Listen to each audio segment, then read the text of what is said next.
Hey, what's good, y'all? Hey, look, I ain't did a boxing video in a minute, and I wanted to touch on this subject of Errol Spence and Terrence Crawford. You know, my channel don't consist of just boxing talk. Actually, it consists more so of everyday life situations. But every now and then I'll mix some boxing talk in there because I used to box, and I think I'm going to be a lifetime fan of boxing. You know what I mean? I've been watching it since I was, I don't know, 13 years old. You know what I mean? So I'm always going to be a fan of boxing, and it's always going to be a part of my life. So with that being said, I've been watching a couple bloggers touch on Terrence Crawford versus Errol Spence, and all the politics behind when the fight is supposed to happen and why it hasn't happened, so forth and so on. Some people saying Errol ducking Crawford. Some people saying Crawford was ducking Errol. But I just want to say this, and I'm going to keep this short and sweet. The last time that I checked, Errol Spence was thrown from his vehicle going about 80 miles an hour.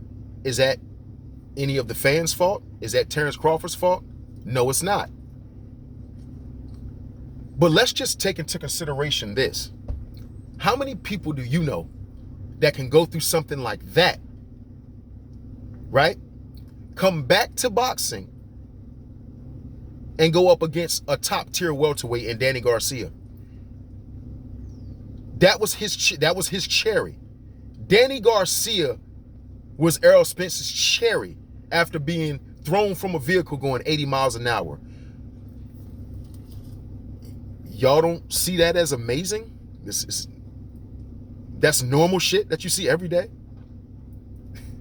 The man got an eye injury, sustained an eye injury, a detached retina in sparring last year.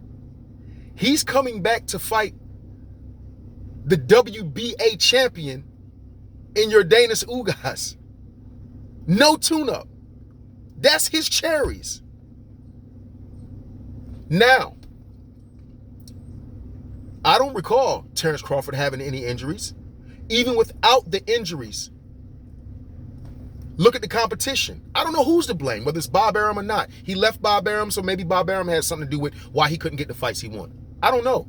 But I do know this, and you can look it up for yourself. Before the accident, I remember Errol saying he was going to save what he considered the best for last. He felt that Crawford would probably be his toughest fight. And he said after he cleaned up his side of the street, he going to save him for last. So let's see how he act if he should get this title, this WBA title from Ugas. Let's see if he keeps the same energy. Let's see if he is a man of his word and does what he said he was going to do. And that's fight Terrence Crawford after he got the 3 belts. He would save Terrence Crawford, the WBO, because he has the WBO, right? Save him for last. So let's see what happens before y'all start saying he ducking. Give the man a chance to see if he wins this fight, if he's going to call out Crawford. If he doesn't call out Crawford, hey, it's free game. It's free game. All that duck season shit will make sense. It makes sense. Give the man a chance first. See if he's going to be a man of his word before you jump the gun. That's all I got to say, man. Black Dr. Phil, I'm out.